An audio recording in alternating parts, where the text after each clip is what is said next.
meio-irmão de Maria, e depois de 2 anos, Ivan Tsvetaev casou-se com a mãe de Marina, com Maria May, que era pianista, e que era maravilhosa pianista, e Marina dizia que ela, toda a sua infância, ela ouvia as obras da arte, da parte do pai, eles iam, buscavam, viajavam pelos museus, ou ela escutava em casa a música. A mãe tocava piano, ela aprendeu a tocar piano com Rubinstein, o fundador do conservatório de Moscou, e também tocava violão.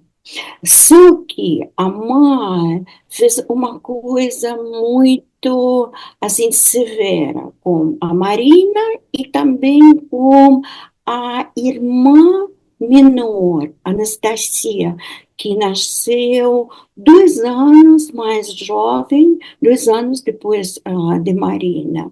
A mãe obrigava as meninas 4 horas ficar cada dia tocando, sabe, escalas no piano. E sempre tinha, não é, no piano, Maria sempre via esse branco, preto, como nesse livro, não é, o diabo, ela vai falar, diabo Deus, tudo junto, uma imagem, uma metáfora muito importante para percepção do mundo da Marina. E é interessante que sobre essa infância que Marina descreve no Diabo, nesse livro, existem também as memórias da Valéria, e Valéria era a enteada, não é, da mãe de Marina, e não deu bem como sua madrasta. Por isso, a madrasta a mandou para um instituto, internato da czarina Caterina, não é? E Valéria não morava em casa.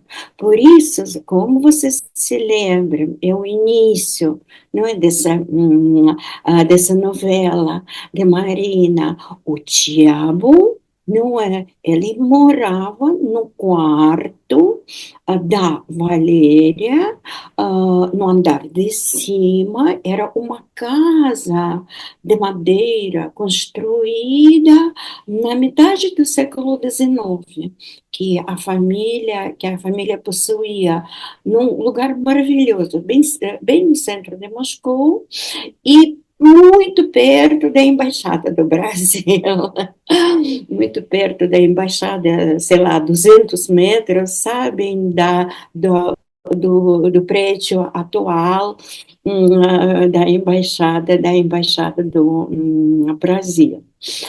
E então, como Valéria sempre ficava fora, ela só chegava nas férias e nos feriados para casa, esse quarto estava abandonado, e Marina, ela podia fugir lá e se esconder lá, sabe, nesse quartinho da sua irmã mais velha. E como eu disse, tem memórias, além de Marina, tem memórias da Anastasia e tem também memórias da Valéria. Todas as 3 irmãs foram muito talentosos e muito, assim, tiveram talento literário. Mas Marina, ela sentia toda a sua vida a falta do amor materno na infância e depois. A mãe faleceu em 1909 por causa da tuberculose, bastante assim, bastante jovem, mas Marina, nos seus poemas, vai falar sempre que ela não tinha carinho, que ela não tinha cuidado, apesar de que tinha babás, tinha governantas, como aqui podemos ver também nessa narrativa, sempre cuidavam da Marina, mas ela queria cuidado e carinho materno, mas a mãe dava todo o seu amor a Anastasia, a irmã mais jovem, e não a Marina. E a gente sabe também esses traumas, não é, da infância, dos grandes escritores, poetas, como, assim, o quanto eles definem depois na criação. Porque Marina estreia na literatura em 1910, com 18 anos de idade, ela publica com seu próprio dinheiro, ela publica uma coletânea de poemas que chama a atenção dos círculos literários daquela época. Marina se torna bem próxima a alguns poetas, escritores da época, mas a gente sempre pode ouvir nos poemas e na prosaística, na prosa, nas narrativas em prosa, eu, pelo menos, eu sempre ouço, sabem, uma certa, assim, frieza e solidão. Porque, ao meu ver, o tema principal, na minha não é, interpretação, o tema principal desse livro, O Diabo, é o tema da solidão, da criança. Mas eu queria falar um pouquinho mais sobre a vida de Marina, porque a vida foi muito intensa e muito, muito trágica. Como eu disse, ela estreia em 1910 e ela é conhecida nessa época pré-revolucionária, até 1917, principalmente como poeta. Em 1912, Marina, muito jovem, não é, com 18 anos, ela se casa com 20 anos, desculpe, ela se casa com um moço que é um ano mais jovem do que ela conheceu no Mar Negro, na Crimeia, Sergei Ifron, e que ainda cursava a oitava série do ginásio. Então, toda a família de Efron ficou assim, sabe? Entrou em pânico. Como esse mocinho, como esse ginasiano, como ele vai conseguir ser marido e pai da família. Mas, graças a Deus, o pai de Marina comprou a casa para eles e deu bastante, sabe, colocou bastante dinheiro, assim, no banco. Então, preocupações financeiras, até a Revolução, a Marina não tinha. E no mesmo ano nasce a primeira filha da Marina, Anastasia, que se tornou muito conhecida. Na minha juventude, isso foi nos anos 80, como autora de memórias sobre Marina Tsvetaeva. E pelo incrível que pareça, eu conheci a Anastasia, sabem, pessoalmente, a amiga da escola do meu pai me apresentou a ela. A Anastasia viveu 99 anos e ele tinha passado pelas repressões stalinistas, pelos trabalhos forçados no Gulag, passou 20 anos nos trabalhos forçados, 2 vezes ela foi presa, mas sobreviveu, viveu até 99 anos, e eu me lembro um evento onde Anastasia, a irmã de Marina, falava da infância das ambas, sabe? E de Marina, uma coisa impressionante. Mas esse período, desde a publicação do primeiro livro de poemas, em 1910, até a Revolução, até 1917, talvez seja o único período feliz na vida de Marina.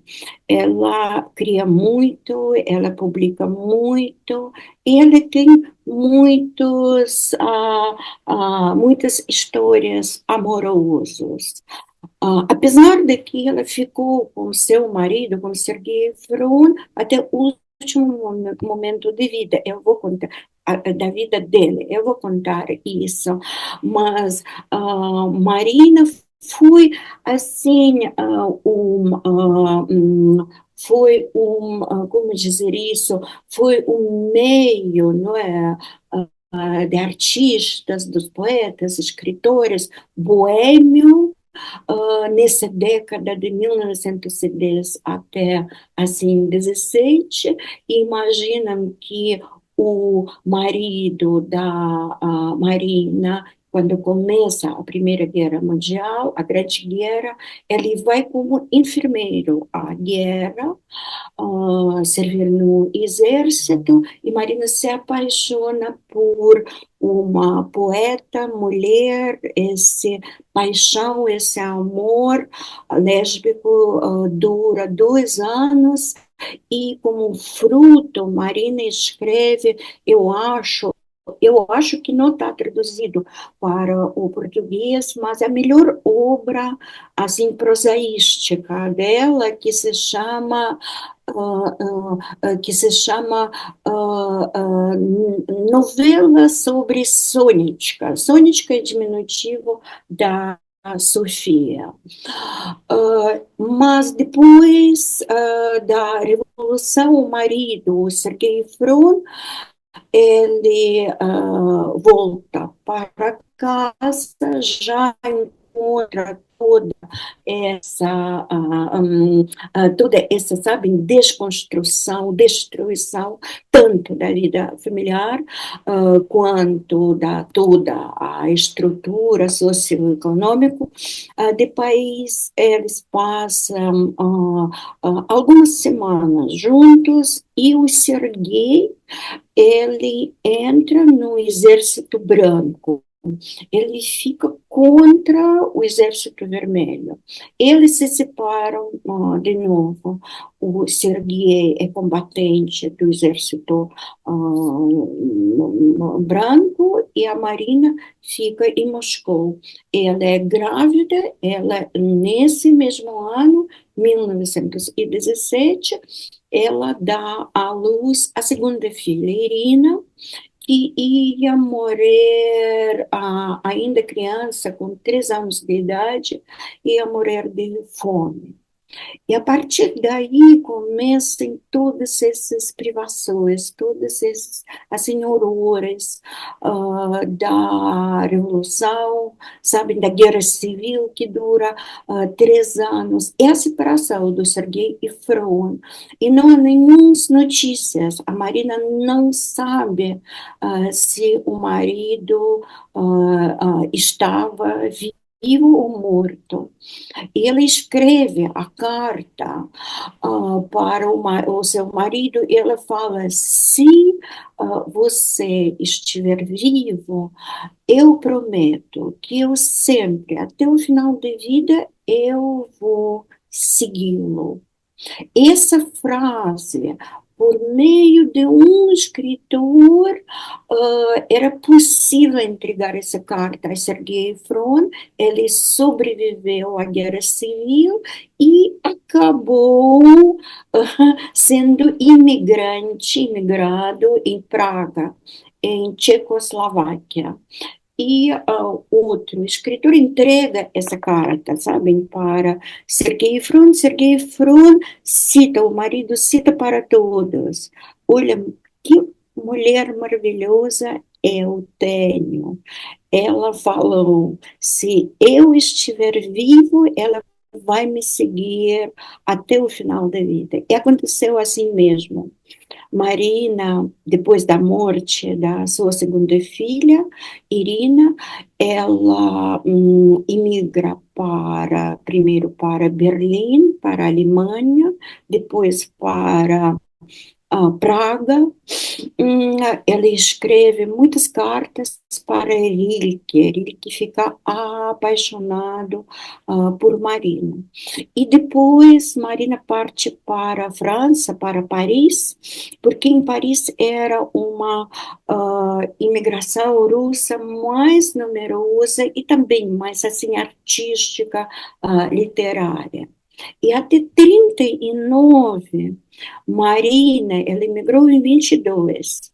Até 39, Marina vive no exílio, na imigração.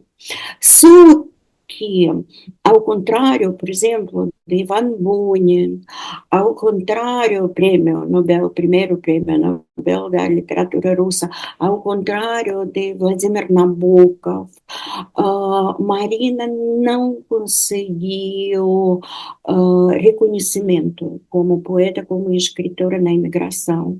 Em Paris, ela passa pela a família, com Sergei, com Ariadna, e vai nascer mais um filho, Georgia. A família passa pela maior assim miséria, pela fome, não tem dinheiro. Marina está tentando fazer traduções, ela deixa de lado a poesia, ela só escreve prosa.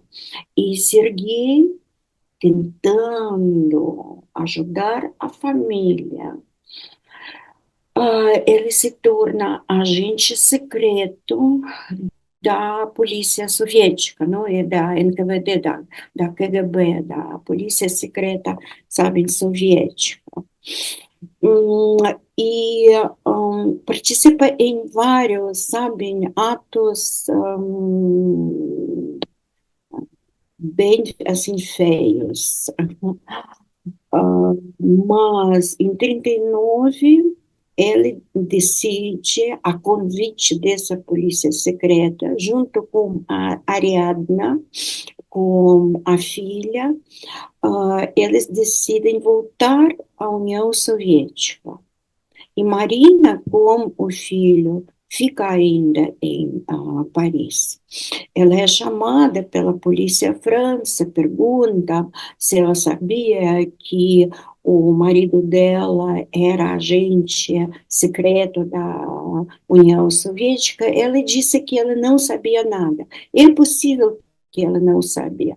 Só que, se lembram, ela escreveu aquela carta. Se você estiver vivo, eu o seguirei, seguirei onde você estiver, em todos os lugares, até o final da vida.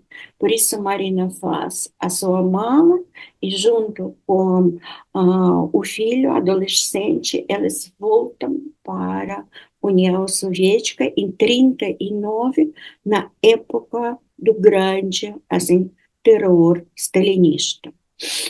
E essa polícia secreta, NKVD, dá para Sergei Fron e sua família uma casa no campo, sabe? Uma dacha, perto de Moscou. Só que primeira é presa a filha, Ariadna. E quando, naquela época, a pessoa era presa, a família não sabia nada, absolutamente nada. Simplesmente, sabe, ela é presa, desaparece. Depois de 2 meses, preso o Sergei Ifron, o marido.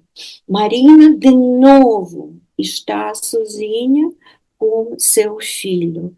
E ela está passando por muitas necessidades. Ela passava lá em Paris, agora ela passa aqui, muito perto de Moscou, agora é museu essa casa. Em 49 começa um, como a gente fala, não é a Segunda Guerra Mundial, a invasão do Hitler na União Soviética, 41. E toda a população de Moscou, porque foi muito rápido o avanço das tropas, não é? Do Hitler, ela invadiu a União Soviética no dia 22 de junho de 41, e em outubro já ficava perto de Moscou. E todos são retirados, evacuados de Moscou. Marina trocou muitas cartas, a correspondência tinha uma vasta correspondência com Boris Pasternak, não é? Doutor Zhivago e também o Prêmio Nobel da Literatura Russa. E Boris Pasternak ajuda, na medida do possível, quando Marina parte para de trem, não é? Junto com outros literatos, ela parte para a parte oriental da Rússia. E a única riqueza que a Marina tem é uma mala, um baú com seus manuscritos. E Boris Pasternak dá uma corda, sabe? Passa uma corda. Ele entende o valor é tudo que Marina escreveu, ajuda a amarrar muito bem esse baú. Tudo bem, a Marina parte e ela está numa depressão horrível. Ela não tem notícias da filha, ela não tem notícias do marido. Ela está numa pequena cidade junto com seu filho, passando também de novo pelas necessidades. O último manuscrito da Marina é uma carta à Fundação Literária como pedido que ela seja admitida a trabalhar como lavadora dos pratos no refeitório da Fundação Literária. Marina Tsvetaeva, que começou como assim grande poeta, como grande escritora, ela escreve essa carta, acho que no dia 16 e no dia 29, com essa corda que Pasternak lhe deu para amarrar os manuscritos, ela se enforca, ela se suicida. Então, essa é a vida trágica, muito trágica da Marina. Eu contei, não, porque a vida de Marina realmente, ela, assim, reflete tão bem essa história, sabe, essa história trágica do meu país. Mas também a gente pode ver esse o diabo, não esse livro, essas memórias, em certo sentido, sabe, como profecia sobre vida a vida de Marina. Olha como começa. O diabo liga com criança. Sabem, eu li, óbvio, em russo, depois eu li a tradução, a Aurora Bernardini, a tradutora é grande, assim, especialista em Marina Tsvetaeva, tradutora dos poemas dela, mas eu traduziria, sabem, diabo se enrola com a criança. E aqui, o diabo morava no quarto da minha irmã Valéria, no andar de cima, bem em frente à escada. Quarto vermelho, de um vermelho adamascado, cambiante, com um terno e poderoso raio de sol, atravessando-o de ponta a ponta. onde, incansável e quase imóvel, volteava a poeira. Olha, que paisagem, não é? Que cenário diabólico a Marina cria logo, não é, da primeira linha. É interessante aqui porque a realidade, não é, esse vermelho, quarto vermelho, vermelho adamascado, realmente existia. Foi a mãe de Marina que mandou mudar completamente, sabe? Papel de parede, estofados, colocando tudo nesse, assim, vermelho. Mas vermelho, uma cor, não é? Muito forte, cor de sangue e cor do inferno também. Mas, ao mesmo tempo, porque a gente sempre tem que prestar, não é, muita atenção nessas primeiras linhas, que é como, sabe, na música, como tonalidade. Aqui, o escritor sempre nos dá a chave. Mas, sabe, nesse ambiente infernal, vermelho, tem um raio de sol. E tem essa luz, sim, e essa dualidade que está na estrutura, na composição, não é, na poética e na ideia central desse livro, dessas memórias de Marina, ao meu ver, é super, super importante, sabe?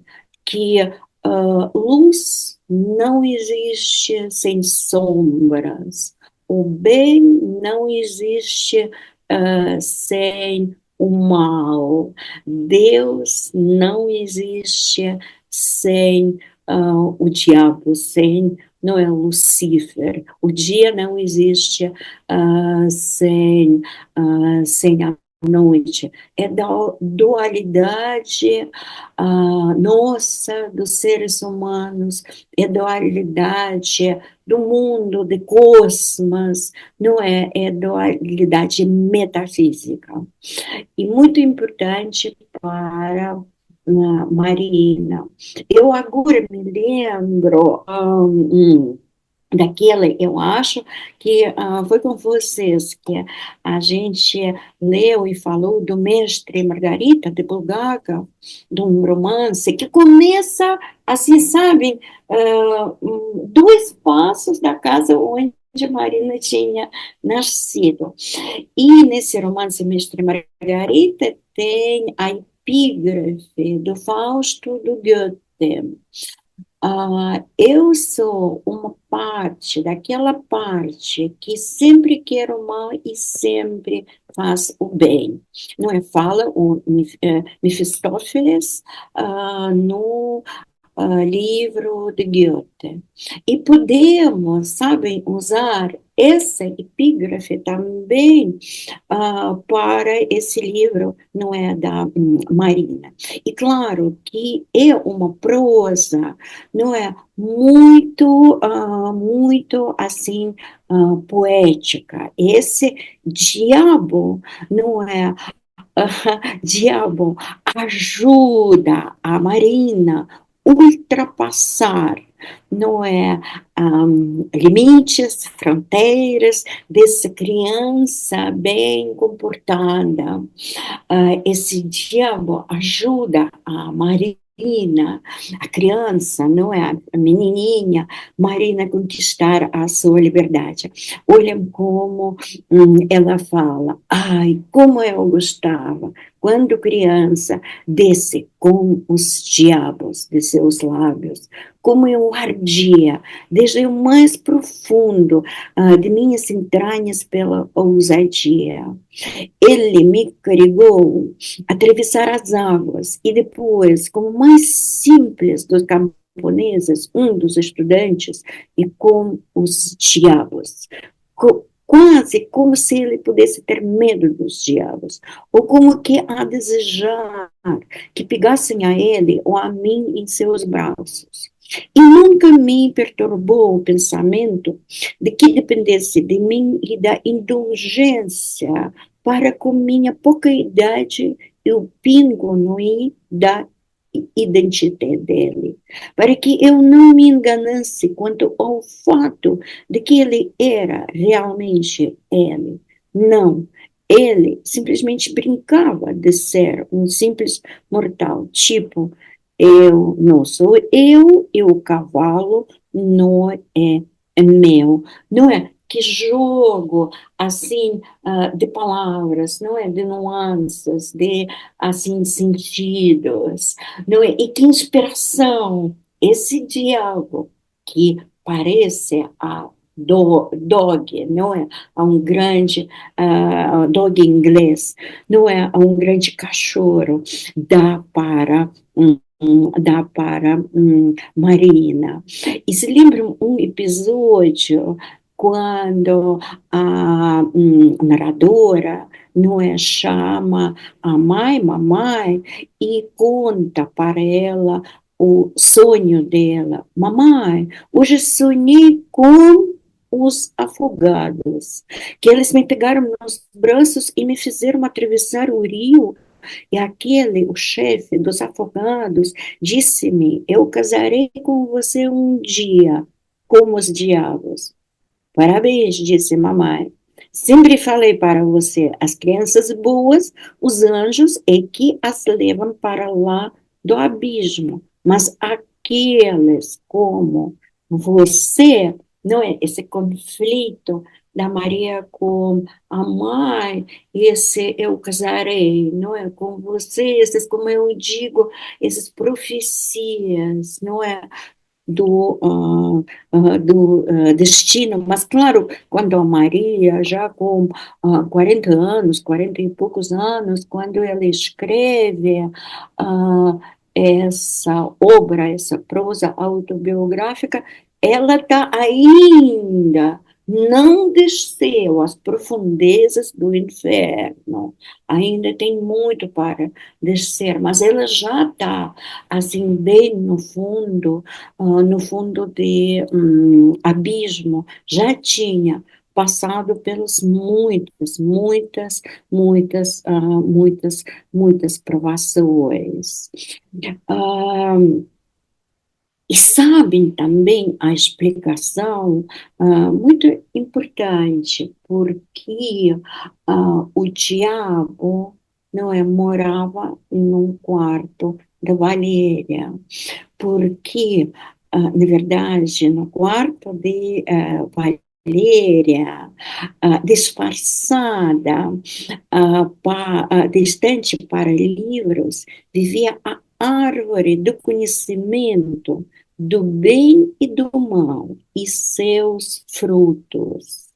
Não é? Como se a Marina tivesse passado pelo paraíso, não é? E agora esses frutos do bem e do mal, estante com livros, e esses conhecimentos que vêm por meio, não é, dos livros e que tiram essa inocência primordial, não é, da Marina. Tem também episódio quando Marina está lendo o livro proibido pela mãe.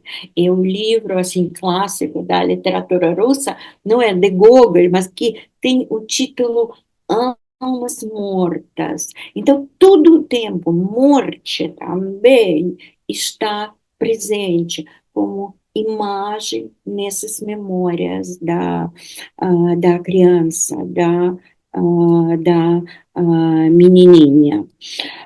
E eu vou ler também, olha como é linda e como é poética, não é? A descrição desse diabo.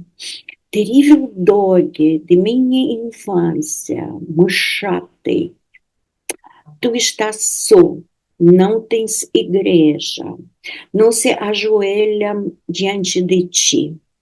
Em teu nome não se santificam nem uniões carnais, nem mercenárias. Tua imagem não pende nas salas do tribunal, onde indiferentes julgam a paixão, a sociedade, a fome, a saúde, a doença, aqueles mesmos inferentes, todos os aspectos da paixão, aquela mesma sociedade, todos os vultos da fome, aquela mesma saúde, todos os vultos da doença, aquele mesmo bem-estar, todos os vultos do infortúnio. Tu não és beijado na cruz com um juramento forçado e testemunho falso.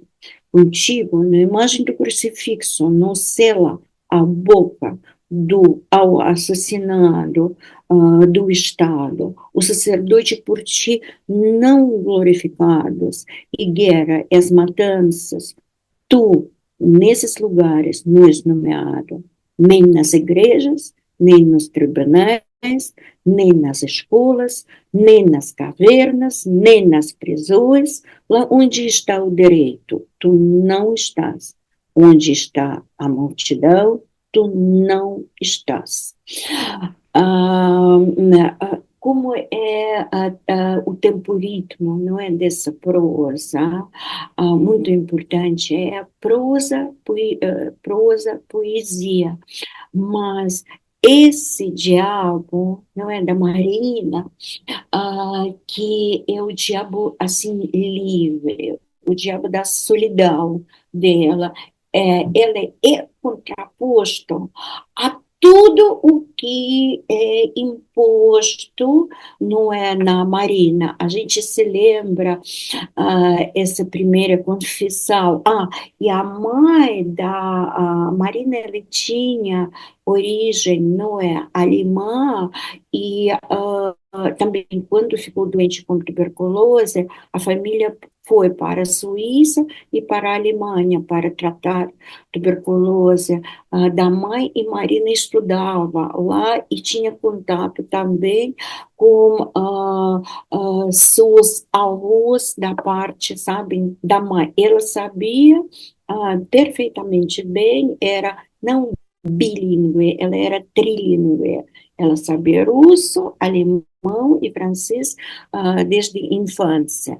E aqueles confissões, não é, de Marina, tanto a confissão, não é, na igreja, ao padre católico em Lausanne, na Suíça, quanto a confissão da Marina ao colega amigo, não é, acadêmico, padre acadêmico, acadêmico da sua parte. Mas isso é imposto, isso para Marina, a igreja, não é, oficial, e todos os rituais, todos os ritos que foram obrigatórios na infância de Marina, que ela tinha que passar, não é ela, é falta, não é essa obrigação, essa falta de liberdade, enquanto esse dog, não é, esse mochate, esse diabo, fica só com Marina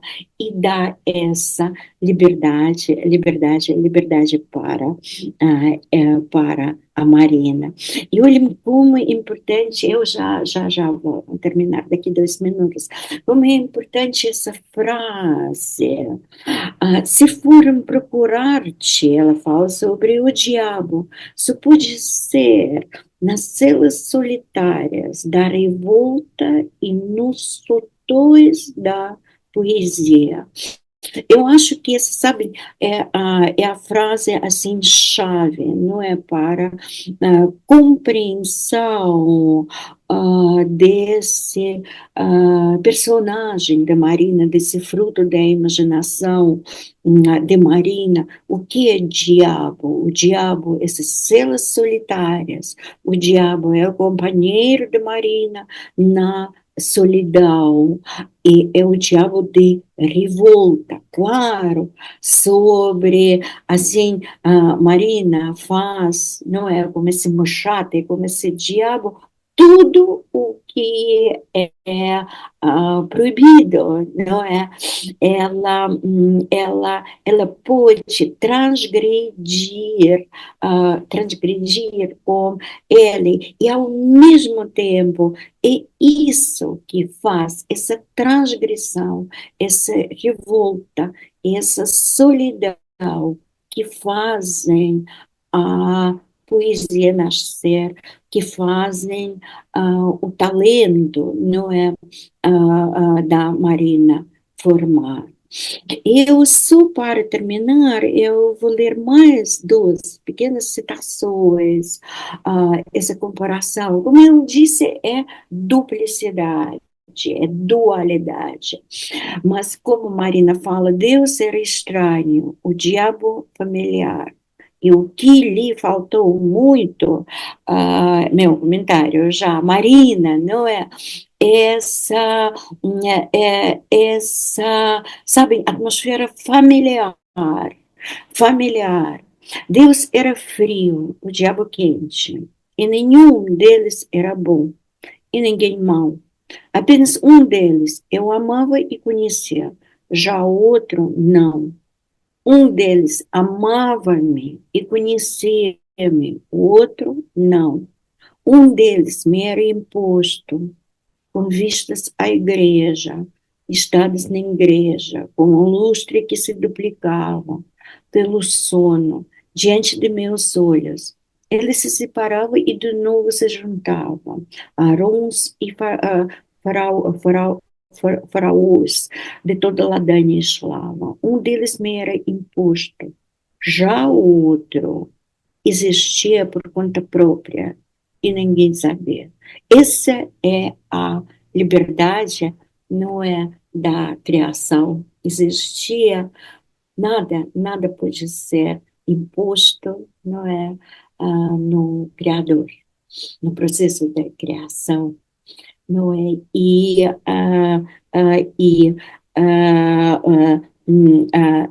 A criação não é, existe por conta própria. E sobre esse processo de criação, ninguém sabe nada. Eu termino aqui. Muito obrigada pela atenção. Obrigado, professora, pela sua participação. Cumprimento a todos os que chegaram aí, dos nossos colegas, e renovo que sempre a senhora foi brilhante na sua exposição, trouxe para a gente essa vida difícil da autora do livro, que mostra realmente uma infância bastante difícil mesmo, e tormentosa, né? Como ela relata e, enfim, acabou com a vida do jeito que a gente viu. Mas então, passando logo a palavra para os que estão inscritos, esperamos que os demais se inscrevam, e de cara, passo a palavra para o professor, para o doutor Franco Cacuza. Cacuza, Jorge. Cacuza de italiano. Cacuza. Tá bem, Helena, a senhora, todas as vezes que eu vejo a senhora aqui e que vi na Palmares, a senhora brilha toda vez. É um mar de conhecimento, uma delícia. Eu tive um mês meio turbulento, mas eu olhei assim, quando eu percebi que eram 75 páginas a novela, falei, não, eu vou tirar o domingo para ler numa tacada só e me preparar. Foi a melhor coisa que eu fiz. Só que eu vou reler de novo, porque agora, com essa visão da escritora, nossa, mas assim, fantástico, né? Então, eu estava relendo o último capítulo que a senhora leu aqui agora, a última frase, depois ela fala de tudo aquilo do demônio, ela termina, de ti, que és o maligno, a sociedade não abusou. E dela, todo mundo abusou desde o início. Então, ela jamais poderia escrever um livro, Os Anjos da Minha Vida, né? Porque não teve os anjos da minha vida. Pelo contrário, né? Foi uma vida, assim, muito turbulenta, e sua palestra foi fantástica. E agora eu descobri mais uma coisa. Eu não sei se tem alguém noveleiro por aqui, mas eu sou noveleiro. E na novela Renascer, tínhamos o personagem principal, José, Inocêncio, ele tinha um diabo dentro da garrafa que ele chamava de camundonzinho, que era o que dava sorte, que salvou a vida dele quando ele foi atacado jovem, que iam matá-lo, o diabo salvou a vida dele. E ele carregava isso, você carregou isso aí a novela inteira. Mas olha, professora, fiquei assim emocionado da sua palestra e vou reler a obra de novo. Não tenho perguntas para fazer porque a senhora me saciou de tal forma que é impossível.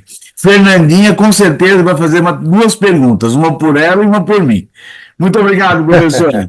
Passa a palavra agora, gente, fica à vontade. Obrigado, Cocuzza. Então, agora vamos para o Antônio Torres, do Rio de Janeiro. Muito boa noite, professora. Estou maravilhado. Spasiba. Muito, muito interessante. Eu vou procurar resumir, porque a figura do diabo é uma figura metafórica. A rigor existe dentro dela.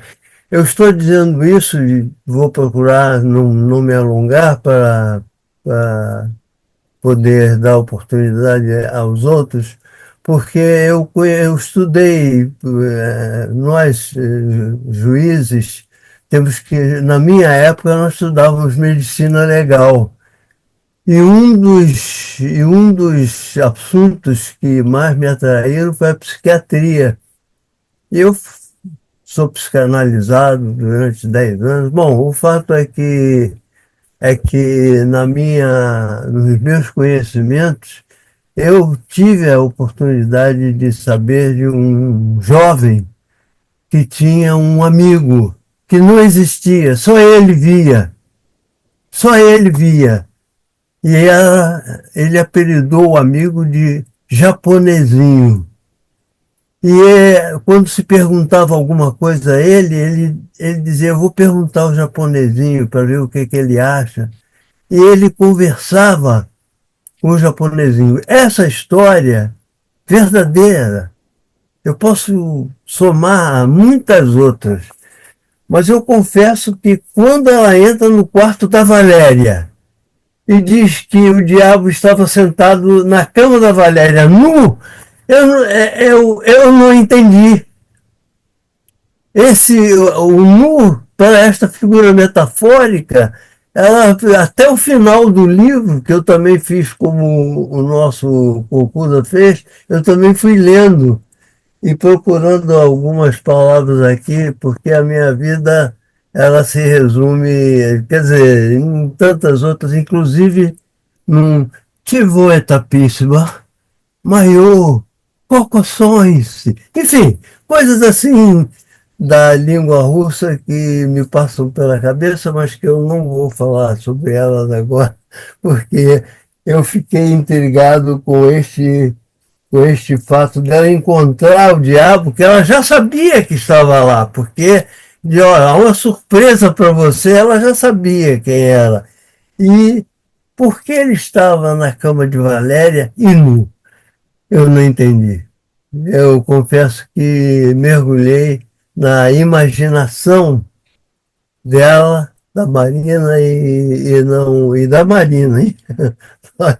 Note que eu não separo uma figura metafórica da autora. Não consigo. E eu ficaria nesse comentário esperando que a professora nos abrilhantasse com esse raio de luz que vem das suas palavras. Boa noite. Realmente, eu estou gostando muito do grupo, porque é a primeira vez que eu entro num grupo assim tão seleto de leitura. E quando eu li esse livro, a gente vê que ele não tem 75 páginas, porque ele conta o de russo e em português, então a rigor vai dar 35, é o que vai dar umas 30, né? Então, uma novela, assim, muito intrigante, e que agora o que me resta é, com todas essas explicações que a gente sentia, eu sentia, mas não tinha assim essa segurança que você tão bem colocou, entendeu? Com tanta graça, com tanto conhecimento, como quem diz, era ali, onde, perto de onde eu morava, e isso nos dá até uma certa inveja de não conhecer o espaço. Então, de certeza, relerei e vou aproveitar muito mais. Muito obrigada, um abraço. A professora está com a palavra. Muito obrigada, muito obrigada, muito obrigada. E comentários assim interessantíssimos, maravilhosos. E como o Antônio falou sobre essa metáfora, claro que o diabo é não é a metáfora, essa imaginação literária, artística, não é poética. E por que o diabo estava no quarto, na cama, não é, de Valéria nu? Porque nu, na verdade, esse diabo ele não tem aparência, não é humana.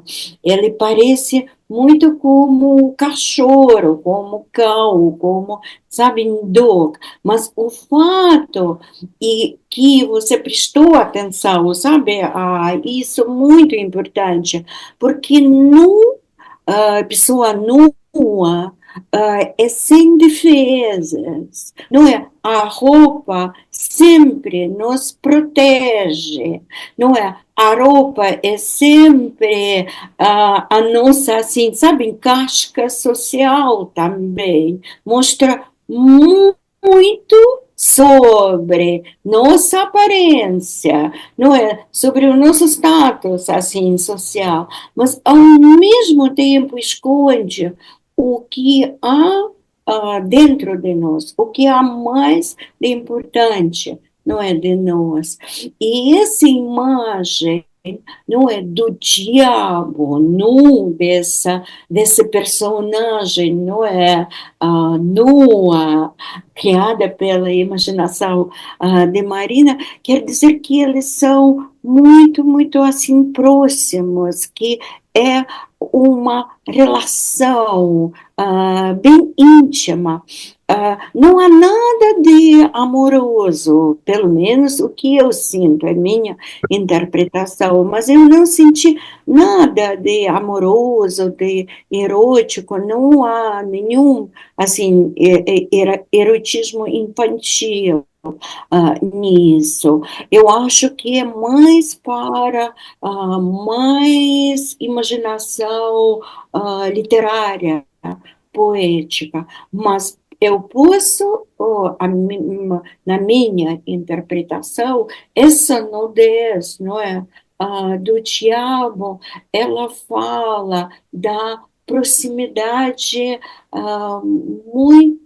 muito próxima, desculpa, tautologia, da proximidade muito íntima entre Marina e esse fruto, não é, dos sonhos da imaginação dela criança. Não sei Posso, se eu respondi. posso complementar o concurso com 30 segundos, Claro. porque ela acabou de me criar uma dúvida tremenda, porque a criança tem o sentimento erótico. A mais tenra idade tem o sentimento erótico.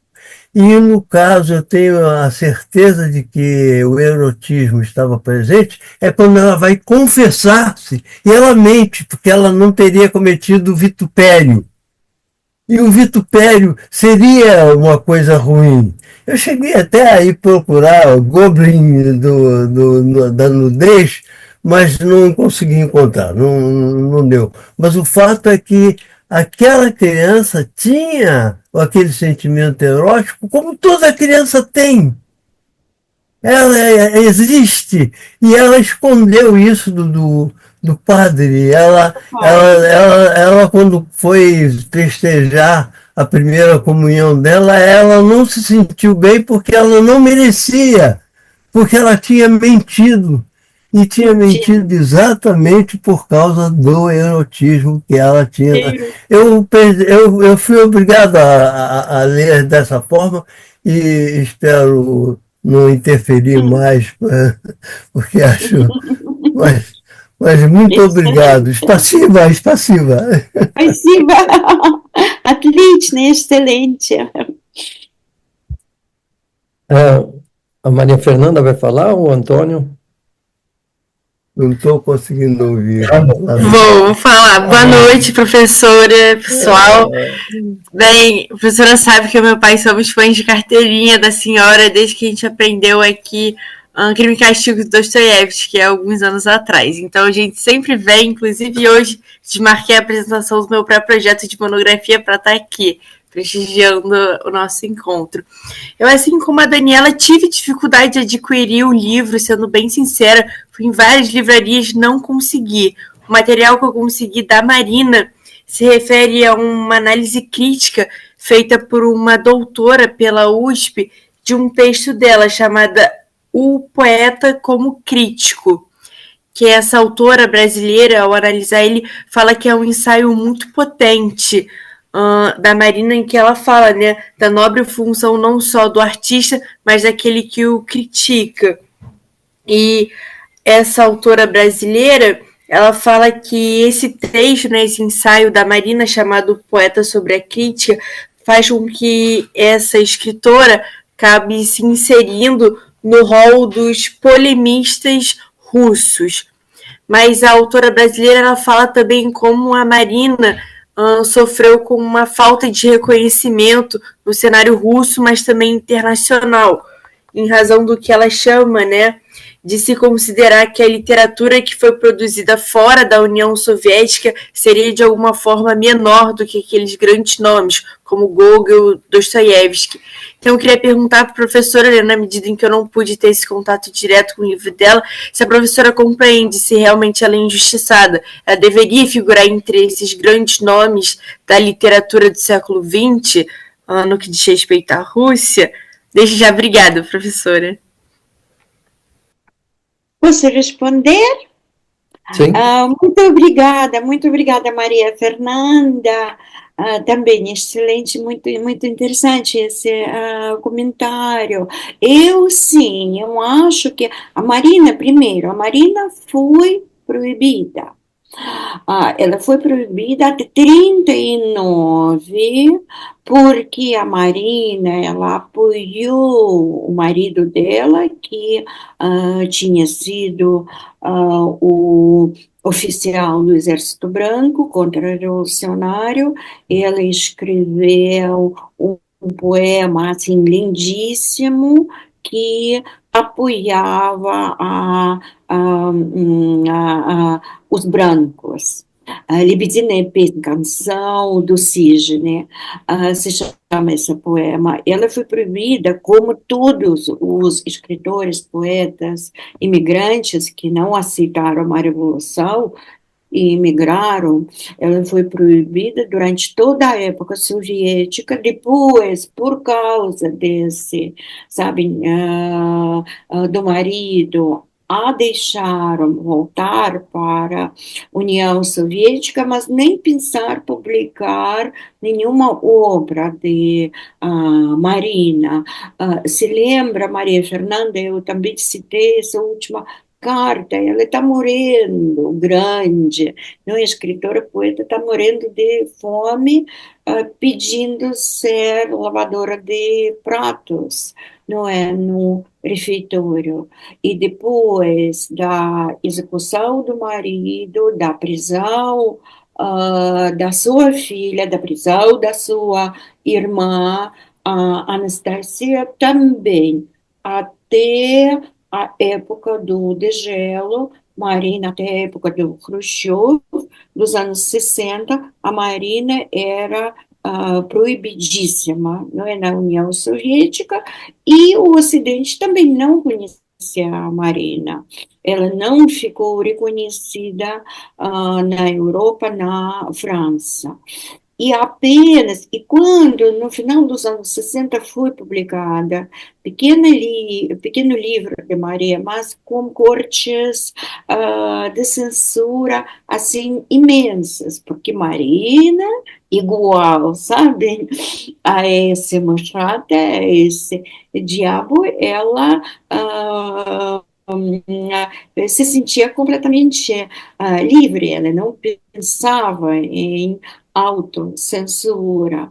E apenas na época de Gorbachev, de Perestroika, a irmã de Marina, Anastasia, que estava viva e era uma mulher muito talentosa e muito forte, é ela que conseguiu devolver a Marina, a memória de Marina, os manuscritos de Marina, de publicar a Marina, e foi no final do século XX, no início do século XXI, foi grande assim, sabe, onda de reconhecimento de Maria, muitas publicações, e principalmente na França. A França que fez Marina sofrer tanto, no final das contas, 70 anos depois da morte de Marina, 60, 70 anos, sabe, reconheceu, publicou muitos diários de Marina, correspondência de Marina. Então é isso, mas eu estou de acordo que ela é uma das grandes e foi realmente assim, esquecida. Que bom, então, professora, que os franceses se redimiram. Obrigada.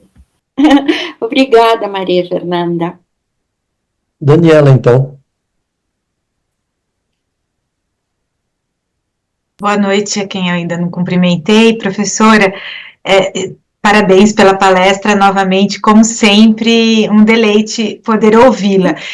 Eu, na verdade, como eu disse, eu não tive condições de ler o livro, né, vou aproveitá-lo, sem dúvida, com toda essa chave de leitura que a senhora passou, com certeza vai ser uma leitura muito proveitosa. Eu, na verdade, levantei a mão para dizer que nós precisávamos de uma aula da senhora sobre história russa. Na verdade, assim, um curso de história russa da senhora, porque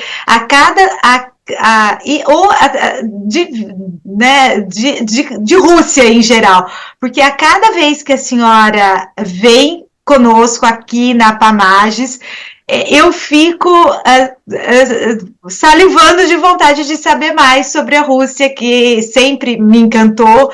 Eu lembro de criança, a senhora falou do Dr. Zhivago, eu lembro de criança, a primeira vez que o meu pai deixou eu assistir Dr. Zhivago, né, porque às vezes eu via, quando passava na Globo, né, ele e a minha mãe assistiam, e eu não podia assistir no começo. Depois, foi o meu primeiro contato com a Rússia, foi o filme Dr. Zhivago. Eu já li o livro também, tenho o livro, e assim, mas a cada vez, gosto, como a senhora sabe, né, de todos os papas da literatura russa, mas a cada vez que a senhora vem, eu fico, se a senhora tiver algum curso fora daqui, que a senhora dê, a senhora, por favor, transmita para os nossos canais, aí para o Clementim, que eu sou uma candidata.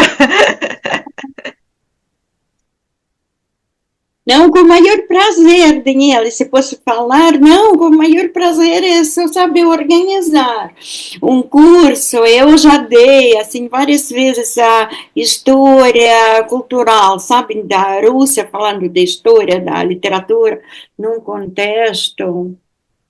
É a história muito trágica, mas é fascinante, é muito rica a história.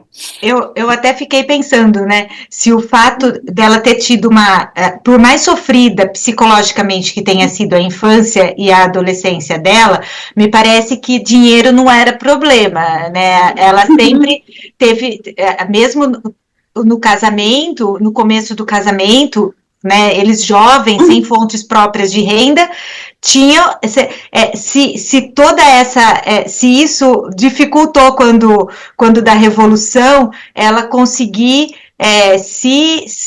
ela conseguir sobreviver num momento em que as atividades que ela fazia eram submetidas à censura, etc. E ela não, né, às vezes, assim, o berço de ouro foi vamos dizer, virou contra ela, né? Ela não tinha recursos próprios para sobreviver naquele momento de necessidade, né? Tanto lá como na França, né? Não sei, eu fiquei com essa imagem do que a senhora disse sobre a história dela. Sim, é isso mesmo, Daniela. Quando aconteceu, sabe, a Revolução e tudo foi nacionalizado, inclusive os móveis, os bancos, e o pai, ele, como no casamento, ele deu muito dinheiro, sabe, para a Marina, para seguir, e eles realmente, assim, sabe, esbanjavam dinheiro sem pensar em nada, e de repente não tem, não tem pão, não tem açúcar, não tem, sabe, nada. Foi muito, muito, muito, muito difícil. Muito bom. Então, vou fazer uma pergunta, professora. A Marina... Tem algum som aí? A Marina chamava o diabo de Michate, não é? E quando ela estava na França, acho que com a avó dela, ela se referia ao diabo como lui, né? Ele em francês, não é? Depois, quando ela está falando da confissão, das duas confissões que ela teve, uma aos 5 anos e outra aos 11 anos, ela, para justificar aquela omissão que ela não falava do diabo para os padres lá, para quem ela se confessava, ela talvez dizia que não falava em lui porque ela era uma conversa íntima que ela tinha com ele, né? E aí ela chama de tu. Né? Seria isso só um jogo de palavra ou na verdade ela nunca falava, ela só falava diretamente com ele, por isso que ela chamava de tu, né? E só quando ela falou de terceiro que ela dizia ele, né? É um jogo de palavra isso, esses 3 nomes, essa forma de tratamento? Sim, é muito, sabe, é muito importante esse comentário, essa observação do leitor muito atento, porque em russo a gente nunca trata os pais do senhor, senhora. Os pais é sempre o tratamento de tu, mas na família de Marina, ela tratava a mãe e o pai do senhor, senhora, como aqui no Brasil. E, inclusive, sua própria filha, a Ariadna, ela também tratava a Marina de senhora. Isso, para os russos, soa com muita distância, sabe? Muita frieza. E o diabo é o único, assim, companheiro íntimo, não é? Próximo da infância da Marina. E essa palavra machete, eu não li a tradução portuguesa, eu não sei se a tradutora, a Aurora, explica isso, mas machete vem de camundongo, de um pequeno, sabe, ratinho, é muito, muito carinhoso. De um lado é grande essa imagem, não é, do grande cachorro, mas cachorro também é carinho. E esse, sabe, um pequeno camundongo dos contos de fadas que você quer acariciar, sabe, dar carinho, assim, brincar. E esse ti em russo, tu, soa muito íntima, muito, muito familiar. É da família, das pessoas que estão muito próximas. Então, tem todo esse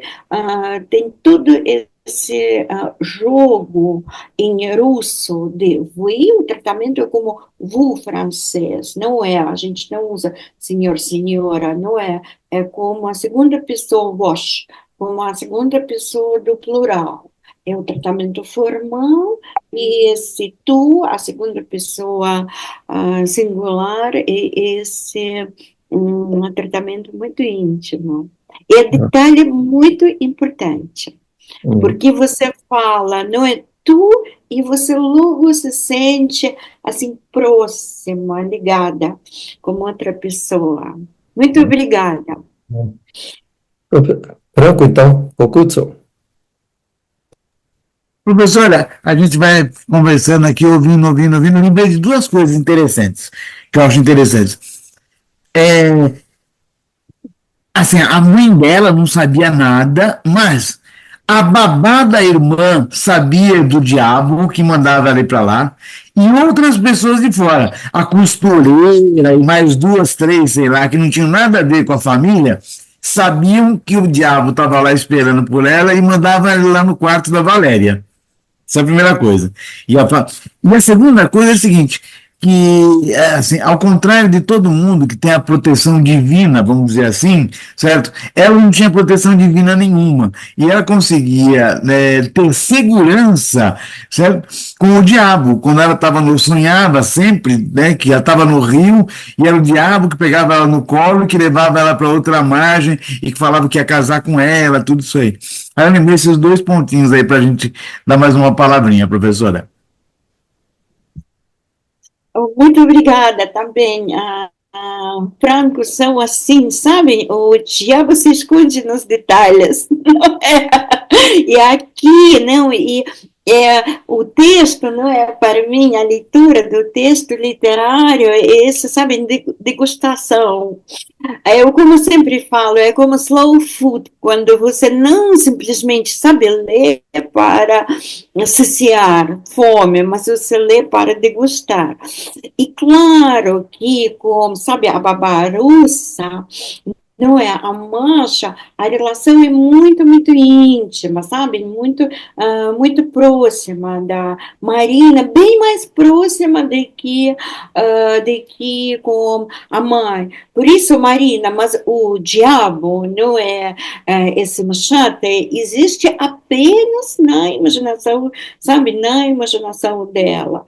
Mas ela imagina que a mãe, toda sabem, oficial, que manda ir à missa, sabem, confessar, que sempre esses trajes, vestimentas com ouro, não é, dos padres russos, é também vestimenta que, sabem, esconde, e ela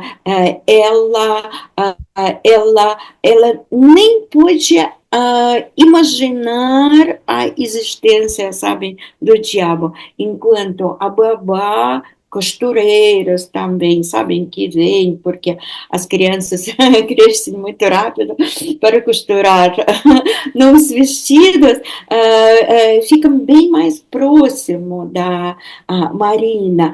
E esse diabo, não é? Esse companheiro íntimo, e esse também metáfora da liberdade de Marina, que ela pode transgredir, que ela pode não ser apenas aquela menininha, não é, ideal, bem educada, que a mãe quer que ela seja. Não sei se eu respondi. Professora, a senhora não só respondeu, como a senhora só acrescenta essa aula maravilhosa. Muito obrigado. Professor, deixa eu fazer uma pergunta fora do livro, uma curiosidade. O russo, por acaso, é uma língua sintética, assim como o latim, que não tem preposição? Porque eu reparei que o texto russo sempre termina antes do que o texto português, nessa versão que eu tenho aqui, que é bilíngue. Mas sabe, é a língua sintética, sim, mas sabe, eu sempre falo, eu dou aulas de tradução literária na USP aos meus alunos, eu sempre falo que o maior desafio do tradutor é ser conciso, que a tradução para qualquer língua é sempre maior do que o original. É muito importante o tradutor tentar, e agora é fácil a contagem, sabe, dos caracteres, tem programas, não é, das palavras, mas ficar conciso como, sabe, como original. O tradutor sempre é mais explicativo. Eu explico essa diferença que o texto russo termina, nem chega ao final de página, eu explico por essa particularidade de tradução em geral. E afinal, tem casos, o russo, como o latim, não? Porque... Sim, seis casos nós temos, sim. Seis, senhora disse? Seis, sim. Menos que o finlandês, que tem uns 28 ou 30. Finlandês e húngaro, não é? São as línguas mais difíceis do grupo indo-europeu. Muito bom. Alguém mais quer fazer alguma pergunta, algum comentário? Jorge, só antes de encerrar, vamos falar sobre as próximas reuniões. Mas fica à vontade aí, Jorge. Eu vou falar. Diga lá. Achei a ideia da doutora Daniela Mino sobre o curso muito interessante. Eu tive a experiência de ler o livro São Petersburgo, uma história cultural, do Salomão Volkov. Ele é um músico, historiador, e ele conta a história de São Petersburgo desde a fundação, a partir da ótica da vida dos artistas, né? Tchaikovsky, o Grupo dos Cinco, os escritores, até 1990 ele conclui a história, né? Anna Akhmatova, tem curiosidades extraordinárias, muito interessantes. E a professora Helena tem esse perfil, né, de contar a história, conhecendo a vida dos escritores, dos grandes literatos, né? Acho que seria uma ideia muito boa se trabalhar e fazer isso aí em conjunto, a Pamages e a AMB. Acho que seria um belo trabalho, um belo curso, né? Isso mesmo. Bom, então, se ninguém tiver mais nada a fazer, eu vou simplesmente agradecer a presença da professora, de todos os colegas que estiveram aqui presentes hoje, a Gilmaise, desculpe, Leonete, Daniela e Daniele, Franco, Antônio, Maria Fernanda, Patrícia, Lívia, Hector, né? Laís, Renata, Antônio Torres e Genaceia. Não sei se omiti alguém, mas enfim, agradeço a presença da professora e todos que estiveram presentes aqui no nosso encontro de hoje, e passo a palavra para o Franco para terminar o nosso encontro de hoje, então. Obrigado, Jorge. Um segundo, porque o Jorge está achando meu nome muito difícil. Gilmaise. É fácil. O que mais? Jorge, muito obrigado. Antes de mais nada, vou agradecer aqui a sua mediação, que foi maravilhosa, e agradecer a professora Helena mais uma vez por estar conosco aqui. Uma belíssima palestra. Vamos ver se dá certo. Hein, Dani? Vamos acertar isso aqui e vou até estender uma ideia, Dani. Vamos pensar numa modulagem para começar com a professora Helena e depois passar para as outras literaturas, literatura japonesa, para a gente começar a se aprofundar historicamente em outros, pensar uma coisa assim legalzinha, assim, para durar alguns anos. Bocusa, pode ser por semestre, né? Claro. Começa com russa, depois pega um semestre com japonesa, e aí a gente junta as duas associações. Tira das terças-feiras, a gente vai escolher um dia, ou quarta mesmo, que seja bom para as duas associações, e aí a gente pensa, Helena, você vai estar lá? Você está onde? Está aqui? Eu estou em São Paulo, mas vou viajar, vou estar na Rússia em No segundo julho. semestre, né? Sim, mas depois eu volto. Eu tenho aulas, eu volto. Então tá bom. Vamos Então, pensar. eu vou falar sobre a programação. A nossa programação continua com mais 2 livros para esse semestre. O próximo encontro, na última quarta-feira de maio, dia 28 de maio, nós teremos Dias de Abandono, da Helena Ferrante. E Essa é a Helena. Só um segundo Essa é aqui. italiana. Isso. Helena Ferrante. Aliás, a gente não sabe nem se é italiana, porque até hoje não sabe nem quem é, né, Helena Ferrante, né? Então hoje é um mistério. E esse encontro, nós já temos a palestrante, será a Fabiane Seches, certo, Clementinho? É isso que fala, será que é? Fabiana Seches, né? Isso. E a nossa mediadora, essa nossa querida Daniela Nino, que está aqui presente, que vai estrear na mediação aqui da associação. Muito obrigado, Dani, em aceitar o nosso convite, vai ser uma honra muito grande. E aí fecharemos o semestre com O Poder e a Glória, do Graham Greene, dia 25 de junho. Não temos ainda o palestrante. Temos já o palestrante, né, Clementinho? Saiu agora. Fernando, não é Fernando, não. Você lembra, Clementinho? Lembra? É Luciano Machado Tomás. Ele já palestrou no encontro do Clube de Leitura da APAMAGES e é um excelente palestrante. Eu vou compartilhar o currículo dele no grupo. Ótimo, e eu me ofereci para ser o mediador, mas não sei se a diretoria vai aprovar, porque eu sou muito chato, falo muito, atrapalho muito o expediente, então, mas eu estou com esperança ainda de ser aceito. Aqui em nome do Clube de Leitura da MB, agradeço a participação de todos e espero reencontrá-los com muita saúde, muita alegria daqui um mês, na última quarta-feira. Muito obrigado a todos.